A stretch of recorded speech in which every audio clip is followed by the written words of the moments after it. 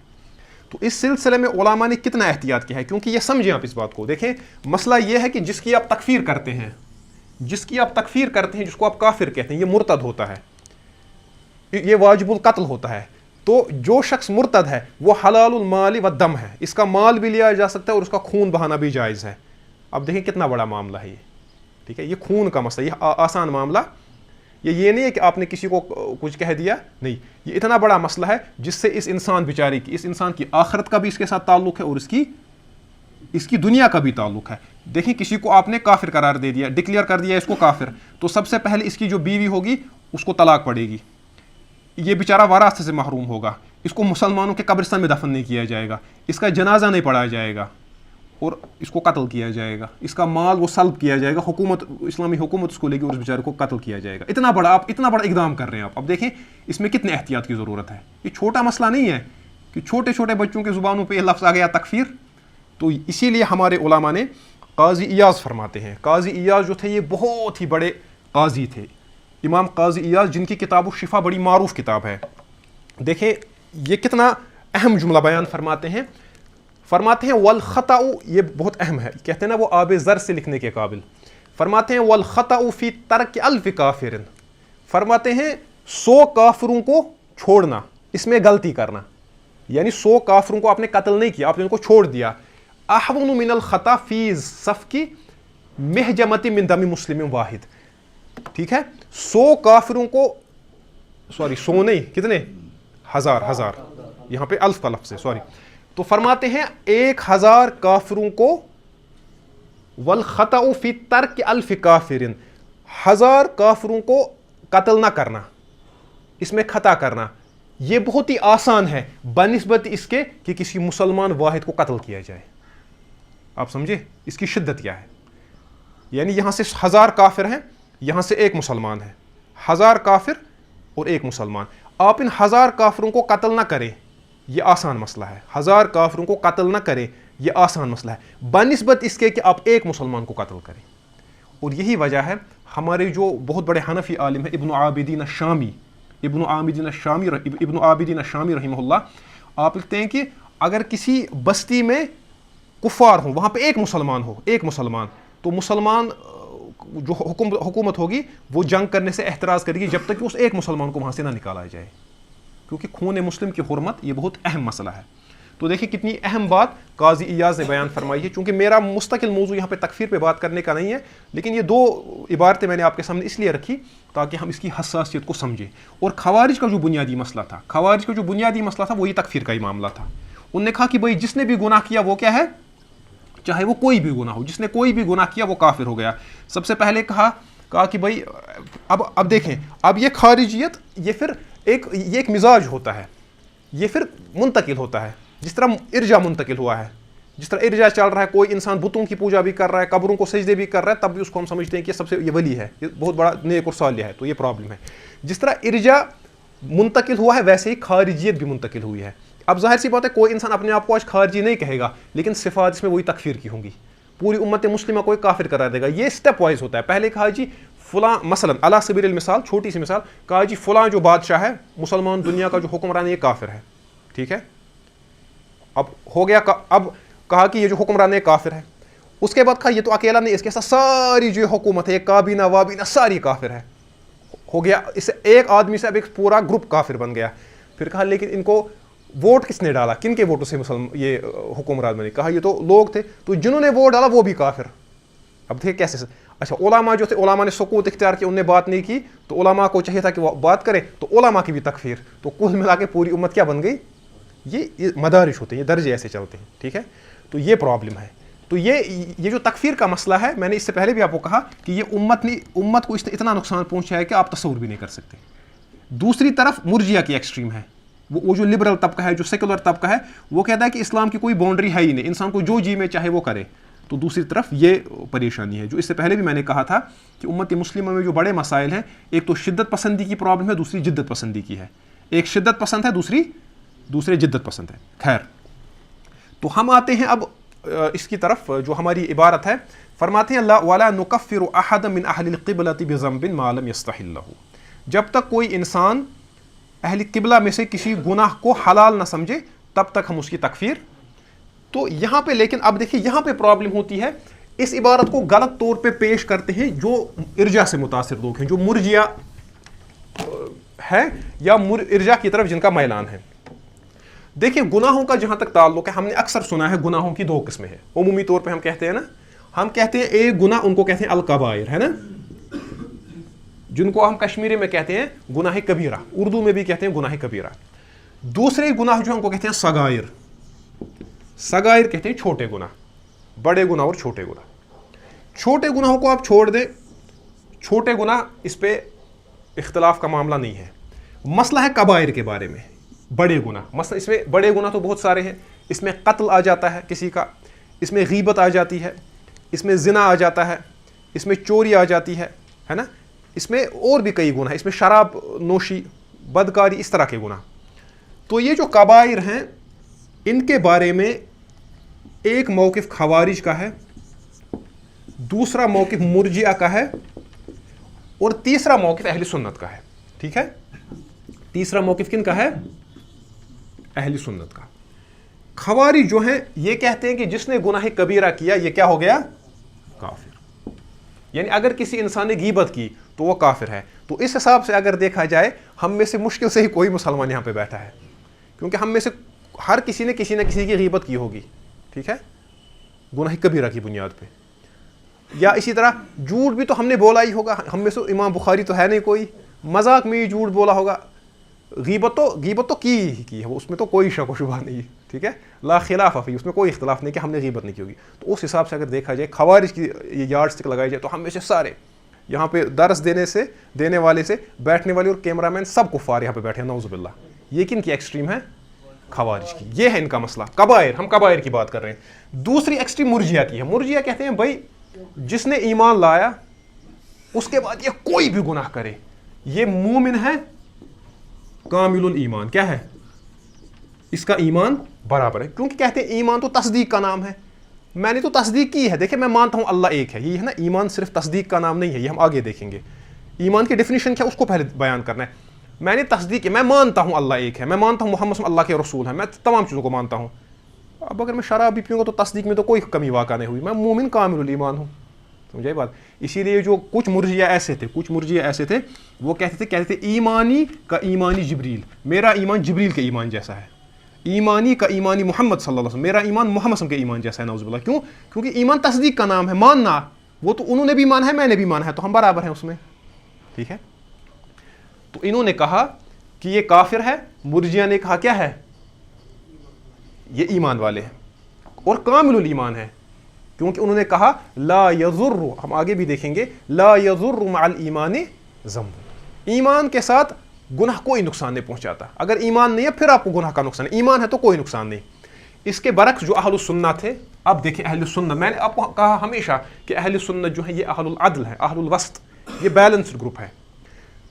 تو انہوں نے کہا بھائی جو گناہ کبیرہ کرے گا وہ کافر، نہ تو وہ کافر ہے نہ تو وہ مومن کامل الایمان ہے، وہ مسلمان ہی ہے لیکن ناقص الایمان ہے، فاسق ہے. انہوں نے ایک اور لفظ استعمال کیا، کیا ہے؟ فاسق. اب دیکھیں فاسق نہ تو کافر ہوتا ہے اور فاسق نہ تو کامل الایمان مومن ہوتا ہے. یہ کافر بھی نہیں ہوتا اور مومن کامل الایمان بھی نہیں ہوتا. یہ مسلمان ہوتا ہے، ایمان والا بھی ہوتا ہے، مومن بھی ہوتا ہے لیکن ناقص الایمان. ٹھیک ہے، سمجھ آئی بات؟ تو یہ ہے البتہ اب اگر کوئی ان کبائر کو حلال سمجھے، کیا کہے؟ حلال، تو ایسا شخص کافر ہے. یہ ہے اہل سنہ کی پوزیشن. یہی اس عبارت کا مطلب ہے جو آپ کے سامنے ابھی لکھی تھی بورڈ پہ. کیا تھا وہ؟ یہ کہ وَلَا نُكَفِّرُ أَحَدًا مِنْ أَهْلِ الْقِبْلَةِ بِذَنْبٍ مَا لَمْ يَسْتَحِلَّهُ، اور وَلَا نَقُولُ لَا يَضُرُّ مَعَ الْإِيمَانِ ذَنْبٌ لِمَنْ عَمِلَهُ. ٹھیک ہے، کلیئر؟ البتہ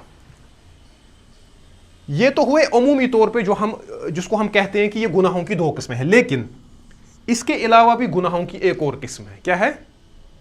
گناہوں کی ایک اور، ان کو ہم کہتے ہیں نواقض الاسلام. کیا کہتے ہیں؟ نواقض الاسلام یا قواطع الاسلام. نواقض الاسلام کا مطلب ہے اسلام کی جو رسی اس کو توڑنے والا، اور اسلام کا جو یہ عہد ہے. قواطع الاسلام کا مطلب ہے اس کو کاٹنے والا. یہ وہ گناہ ہے، یہ صغائر بھی نہیں ہے، یہ کبائر ہے، لیکن کبائر میں ان کا درجہ بہت اونچا ہے. یہ وہ گناہ ہے جو ارتداد میں آ جاتے ہیں. کس میں؟ اس میں یہ نہیں دیکھا جائے گا، دیکھیں یہاں پہ پھر سے ارجاء کا رد ہے مرجیہ کا. یہاں پہ یہ نہیں دیکھا جائے گا، یہ جو ابھی تک جو ہم نے تفصیل دیکھی وہ ہم نے اس میں دیکھی کبائر و صغائر میں، لیکن جہاں تک ان گناہوں کا تعلق ہے اس میں یہ نہیں دیکھا جائے گا کہ یہ اس کو حلال سمجھتا ہے یا نہیں سمجھتا.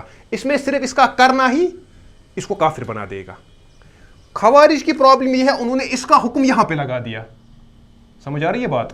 انہوں نے اس کا حکم یہاں پہ لگا دیا، جبکہ اس کا حکم الگ ہے، اس کا حکم الگ ہے. نواقض الاسلام یہ وہ گناہ ہیں جو انسان کو دائرے اسلام سے خارج کر دیتے ہیں. اس میں یہ نہیں دیکھا جائے گا یہ اس کو حلال سمجھتا ہے یا نہیں. سمجھ آئی بات؟ مثلا رسول اللہ صلی اللہ علیہ وسلم کو گالی دینا، سب و شتم کرنا، نعوذ باللہ، یہ ایسا گناہ ہے، یہ اس کو کوئی کہے گا یہ چھوٹا گناہ ہے. رسول اللہ کو برا بلا کہنا، نعوذ باللہ، بد کلامی کرنا، آپ کو گالی دینا، نعوذ باللہ، جس کو کہتے ہیں شتم رسول، یہ چھوٹا گناہ، اس کو ہم گناہ کبیرہ کہیں گے. لیکن یہ کبائر میں بھی جو سب سے اونچے درجے کا گناہ ہے اس میں آ جائے گا. یہ وہ گناہ ہے کہ اس کے کرنے سے انسان کافر ہو جائے گا. یا اسی طرح شرک، اگر کوئی انسان جائے اور وہ کسی بت کے سامنے اس کو سجدہ عبادت کرے، اس کو ہم مسلمان سمجھیں گے؟ نہیں. سمجھ آئی بات؟ تو اسی لیے جو یہاں پہ لکھا ہے کہ جو گناہ ہے، اگر اس اعتبار سے دیکھا جائے کہ وَالذُّنُوبُ نَوْعَانِ، گناہوں کی کتنی قسمیں ہیں؟ دو قسمیں. ذنوب من انواع الردہ، کچھ گناہ ایسے ہیں جو ردت کے دائرے میں آ جاتے ہیں، ارتداد کے دائرے میں. ٹھیک ہے، کا شرک وما فی درجتہ، جیسے شرک اور جو شرک کے برابر گناہ ہے، کفر، شرک. تو الذنوب المکفرہ، ان کو کہتے ہیں الذنوب المکفرہ، یہ وہ گناہ ہے جو انسان کو کافر کر دیتے ہیں، کرنے سے ہی کافر کر دیتے ہیں. دوسرے ہیں وَذُنُوبٌ دُونَ الشِّرْكِ لَا تُوجِبُ الرِّدَّةَ، دوسرے گناہ یہ ہے کبائر، یہ وہ گناہ ہے جو گناہ ہے لیکن یہ شرک سے کم ہے، اس سے انسان مرتد. ان کو کہتے ہیں الذنوب غیر مکفرہ، یہ وہ گناہ ہے جو انسان کو کافر نہیں کرتے. سمجھ آئی بات؟ سمجھ آئی بات؟ اس میں دیکھیں خوارج نے کیا کیا، خوارج نے اس کو، یہ جو پہلے درجے کے یہ جو مکفرات تھے، ان کا حکم اس پہ لگا دیا. سمجھ آ رہی ہے بات آپ کو؟ خوارج نے نواقض الاسلام کا حکم لگا دیا کبائر پہ، مرجیہ نے اس کا انکار ہی کر دیا سرے سے. انہوں نے کہا کوئی انسان کافر ہوتا ہی نہیں چاہے وہ کچھ بھی کرے، اور اس کے بارے میں کہا کہ انسان گناہ کر کے بھی مومن رہتا ہے. سمجھ آئی بات؟ تو یہ ہیں دو ایکسٹریمز، ان کو سمجھنا ہے. تو گناہوں کی 3 قسمیں ہیں، کبائر ہیں، صغائر ہیں. کبائر کا ارتکاب کرنے والا کافر نہیں ہے جب تک کہ اس کو حلال نہ سمجھے. صغائر کا معاملہ ہلکا ہے اس سے. البتہ صغائر کے اوپر کبائر ہے، اور کبائر سے اوپر کچھ گناہ ایسے ہیں جو انسان کو دائرہ اسلام سے خارج کر دے. مثلا دین کا مذاق اڑانا، الاستہزاء بالدین. یا کوئی انسان، یہ علماء نے اس کی مثالیں دی ہیں، یا کوئی انسان آئے گا صحیح سالم، کوئی پرابلم نہیں ہے، یہ قرآن کو اٹھا کے اس کے پیج کاٹ کے لیٹرین میں پھینکے گا، تو علماء کہتے ہیں اس کا یہ عمل ہی کفر ہے. یا کوئی انسان بت کو سجدہ کرے گا، رسول اللہ کو گالی دے گا، نعوذ باللہ. ٹھیک ہے. تو اسی لیے اس میں ہماری جو فقہ ہے نا، فقہ جو بہت بڑی تراث ہے ہماری فقہ میں باضابطہ ابواب ہے، اور عقیدے کی کتابوں میں جس کو کہتے ہیں باب حکم المرتد. کیا کہتے ہیں؟ ہاں، مرتد کا حکم کیا ہے، اس میں انہی مسائل کا ذکر کیا گیا ہے کہ کون سے افعال ایسے ہیں. اگر آپ دیکھیں گے حنبلی فقہ کی، آپ کسی بھی کتاب کو اٹھا کے دیکھیں، آپ گھر جائیں زاد المستقنی کو آپ دیکھیں، آپ عمدۃ الفقہ کو دیکھیں، چھوٹی سی بنیادی متون ہے، اس میں آپ کو ملے گا انہوں نے مثالیں دی ہیں، مثالیں دے کے بتایا ہے کہ کچھ اقوال ایسے ہیں جس قول سے انسان کافر ہو جائے گا. اس میں یہ نہیں ہے کہ اس کو حلال سمجھے حرام. رسول اللہ کو کوئی برا بلا کہے گا، پھر کہے گا نہیں میں اس کو یہ نہیں سمجھتا تھا، میرا اعتقاد یہ نہیں تھا کہ یہ حلال ہے، اس کو نہیں مانا جائے گا. تو کچھ اقوال ایسے ہیں جن کے کہنے سے انسان کافر ہو جائے گا، اور کچھ اعمال ایسے ہیں جن کے کرنے سے انسان کافر ہو جائے گا. وہاں پہ یہ نہیں دیکھا جائے گا کہ اعتقاد اس کا کیا ہے. اعتقاد جو دیکھا جائے گا وہ کبائر میں دیکھا جائے گا، نہ کہ ان میں. سمجھ آئی بات آپ کو؟ تو یہ ہے اس سلسلے میں اس مسئلے کی تفصیل. تو اسی لیے اس سلسلے میں جو امام ابن ابی العز الحنفی رحمہ اللہ ہے، وہ بڑا پیارا جملہ بیان فرماتے ہیں وَلِهَذَا امْتَنَعَ كَثِيرٌ مِنَ الْأَئِمَّةِ عَنْ إِطْلَاقِ الْقَوْلِ بِأَنَّهُ لَا نُكَفِّرُ أَحَدًا بِذَنْبٍ. فرماتے ہیں اسی لیے اس تفصیل کے پیش نظر، ان تین درجوں کے پیش نظر، گناہوں کی ان 3 اقسام کے پیش نظر، بہت سارے ائمہ ایسے تھے جو یہ جملہ استعمال نہیں کرتے تھے. وَلَا نُكَفِّرُ أَحَدًا بِذَنْبٍ، وہ نہیں کہتے تھے. وہ کہتے تھے بل یقال، وہ کہتے تھے کیا کہا جائے گا، لا نُكَفِّرُهُمْ بِكُلِّ ذَنْبٍ كَمَا تَفْعَلُهُ الْخَوَارِجُ، کہ ہم ہر گناہ کی بنیاد پہ تکفیر نہیں کرتے جس طرح خوارج کرتے ہیں. ہم ان گناہوں کی بنیاد پہ تکفیر کرتے ہیں. ٹھیک ہے. ہم ان گناہوں کی بنیاد پہ تکفیر کرتے ہیں. ان گناہوں کی بنیاد پہ تب تکفیر کرتے ہیں جب اس کو حلال سمجھا جائے اور صغائر کو چھوڑے. اگر اس کو حلال نہیں سمجھتا ہے، صرف گناہ کرتا ہے، تو یہ انسان کافر نہیں ہے. ٹھیک ہے. تو اس سلسلے میں کئی کتابیں علماء نے لکھی ہیں. آپ ایک چھوٹی سی کتاب ہے شیخ بکر ابو زید کی، شیخ بکر ابو زید رحمہ اللہ، جو بہت ہی زبردست علماء میں سے ہیں، ان کی ایک کتاب ہے درء الفتنہ عن اہل السنہ. آپ کو جب بھی موقع ملے تو اس کتاب کو آپ دیکھیں. یہ کم و بیش 100 صفحات کا رسالہ ہے. تو اس میں انہوں نے انہی 2 ایکسٹریمز کو ذکر کیا ہے، ایک تو خوارج کی ایکسٹریم کو اور مرجیہ. درء الفتنہ عن اہل السنہ، اس کو آپ دیکھیں، لشیخ بکر، شیخ بکر ابو زید جن کو کہا جاتا ہے. ٹھیک ہے. اچھا، تو یہ جو انہوں نے قید لگائی ہے ما لم یستحلہ، جب تک کہ وہ اس کو کیا حلال نہ سمجھے. تو اس کے بارے میں بڑا ایک اہم نقطہ شیخ الالبانی نے اٹھایا ہے. شیخ الالبانی فرماتے ہیں قلت، میں اس سلسلے میں کہتا ہوں. اب یہ البانی صاحب بھی تھے جو قلت کہیں. ہم میں سے ہر کوئی کہتا ہے کہ میں سمجھتا ہوں، میری رائے ہے. بھائی میری کوئی اوقات ہے کہ میں رائے دے سکوں؟ تو خیر یہ جو بڑے لوگ تھے ان کو زیب دیتا ہے کہ یہ کہے قلت اقول، میں سمجھتا ہوں، میں کہتا ہوں. تو ہمارے یہاں ہر کوئی، ہر ایرا گیرا نتھو خیرا کہتا ہے کہ میں سمجھتا ہوں. اس کو کہا جاتا ہے کہ امام غزالی، امام ابن حجر اسقلانی، ابن تیمیہ کہتے ہیں. اس کے بعد وہ کہتے ہیں ہاں میری رائے اس سلسلے میں یہ ہے. بھائی آپ سے رائے کس نے پوچھی؟ ٹھیک ہے، سمجھائی بات. ہر کسی کا قول تو نہیں ہوتا ہے، نہ ہر کسی کی عقول ہوتی ہے. یہ انسان کا سٹیٹس ایسا ہوتا ہے تب جا کے وہ کہتا ہے کہ میں کہتا ہوں. ٹھیک ہے، میں سمجھتا ہوں. خیر، تو شیخ الالبانی فرماتے ہیں قلت یعنی استحلالا قلبیا اعتقادیا. یہ اہم مسئلہ ہے. یہ جو ہم کہتے ہیں کہ جب تک یہ اس کو حلال نہ سمجھے، فرماتے ہیں یہ حلال سمجھنا ہے. حلال سمجھنا دل سے، اعتقاد سے. اگر آپ دل اور اعتقاد سے اس کو حلال سمجھتے ہیں تب جا کے آپ یا ایسا شخص کافر ہے. وَإِلَّا فَكُلُّ مُذْنِبٍ مُسْتَحِلٌ لِذَنْبِهِ عَمَلِيًّا أي مرتکب اللہ. فرماتے ہیں ورنہ اگر دیکھا جائے ہر گنہگار، جو بھی انسان گناہ کرتا ہے وہ اس گناہ کو حلال سمجھتا ہے عمل کی بنیاد پہ، ہے نا. تب جا کے تو آپ گناہ کرتے ہیں نا. تو اس کا مطلب ہے گناہ کو حلال سمجھا جاتا ہے 2 سطحوں پہ، ایک ہے اعتقاد کی سطح پہ، ایک ہے عمل کی سطح پہ. یعنی اعتقاد کی بنیاد پہ آپ کا دل میں اعتقاد ہے کہ یہ گناہ حلال ہے یا گناہ تو تب کفر ہے، لیکن عمل کی بنیاد پہ مطلب یہ ہے آپ دل سے اس کو حرام نہیں، یہ حلال نہیں سمجھتے، لیکن عملی طور پہ آپ سے مبتلا ہو جاتے ہیں، اس کو کہتے ہیں عملی طور پہ استحلال۔ تو عملی استحلال جو ہے وہ کفر، اعتقادی استحلال کفر ہے، ٹھیک ہے۔ تو فرماتے ہیں شیخ الالبانی وَلِذَلِكَ فَلَا بُدَّ مِنَ التَّفْرِيقِ بَيْنَ الْمُسْتَحِلِ اعْتِقَادًا فَهُوَ كَافِرٌ اِجْمَالًا۔ تو لہٰذا اس میں فرق ہے، اس میں کیا ہے فرق؟ ایک تو وہ ہے جو ان کو حلال سمجھے اعتقاد کی بنیاد پہ، فرماتے ہیں جو اعتقاد کی بنیاد پہ گناہوں کو حلال سمجھے وہ اجماعی طور پہ کیا ہے کافر۔ وَبَيْنَ الْمُسْتَحِلِ عَمَلًا لَا اعْتِقَادًا، اب جو اس کو عمل کی بنیاد پہ حلال سمجھے کہ عمل کرے اس گناہ پہ، اس گناہ کا ارتکاب کرے، اعتقاد کی بنیاد پہ نہیں، فَهُوَ مُذْنِبٌ، وہ کیا ہے وہ گنہگار ہے، يَسْتَحِقُّ الْعَذَابَ اللَّائِقَ بِهِ إِلَّا أَن يَغْفِرَ اللَّهُ لَهُ، وہ عذاب کا مستحق ہے جو اس کے لائق ہے، جو گناہ اس نے کیا ہوگا، اللہ کہ اللہ اس کی مغفرت کرے۔ اب اگر اس کو اللہ عذاب ہی دے گا ثم ينجيه ایمانہ، تو اس کو اس کا ایمان بچائے گا، پھر اس سزا سے جہنم سے نکلوائے گا، خلافا للخوارج والمعتزلہ، معتزلہ اور خوارج کے قول کے خلاف، الذین یحکمون علیہ بالخلود فی النار، جو کہتے ہیں کہ یہ ایسا شخص کیا رہے گا ہمیشہ جہنم میں۔ تو ہم نے کیا دیکھا؟ ایک تو ہم نے گناہوں کی 3 قسمیں دیکھی اور دیکھا کہ ان کا حکم کیا ہے، اور دیکھا استحلال کا جو مطلب ہے وہ ہے اعتقادی طور پہ اس کو حلال سمجھنا۔ عملی طور پہ تو انسان کسی بھی گناہ کا ارتکاب اس سے ہو جاتا ہے، تو اس کو ہم نہیں کہیں گے کہ اس نے عملی طور پہ یہ کیا تو یہ اس کو حلال سمجھتا ہے، یہ کافر ہے، نہیں، عملی طور پہ کرنا الگ ہے اور اعتقاداً اس کو حلال سمجھنا دوسری بات ہے۔ کفر کا حکم اس بات پہ لگے گا اگر آپ اس کو اعتقادی طور پہ کیا سمجھتے ہیں حلال، عملی طور پہ ظاہر سی بات ہے عملی طور پہ تو انسان سے گناہ ہو ہی جاتے ہیں، جب تک اعتقادی طور پہ اس کو حلال نہ سمجھا جائے تب تک یہ کفر نہیں ہے۔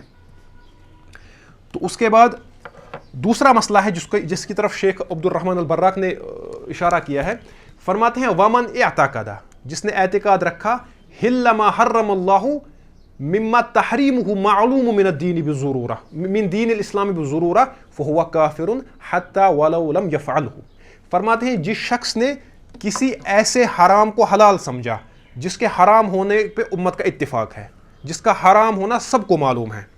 اب اس سے پتہ چلا کچھ مسائل ایسے ہیں جو فقہی نوعیت کے ہوتے ہیں، فروعی مسائل ہوتے ہیں، یعنی کسی مسئلے کے بارے میں علماء کے درمیان اختلاف ہوتا ہے۔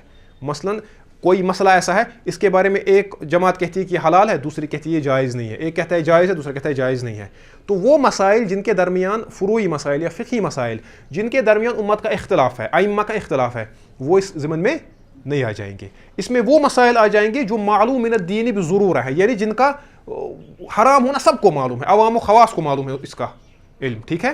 تو وہ گناہ فرماتے ہیں جس شخص نے کسی اجماعی گناہ کو جو حرام تھا اس کو حلال سمجھا تو ایسا شخص کیا ہے کافر، حتی ولو لم یفعلہ، اگرچہ اس کو کرے بھی نہ، اگر یہ نہ کرے لیکن حلال سمجھے تو کافر ہے۔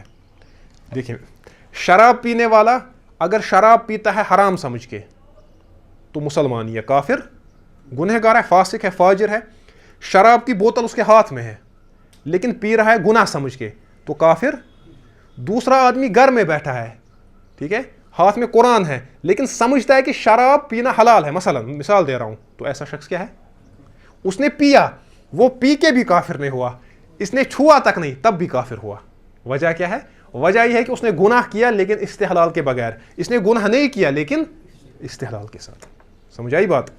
ہاں، تو اس کے بعد فرماتے ہیں یہ اہم مسئلہ ہے اس تکفیر کے سلسلے میں، فرماتے ہیں لأنه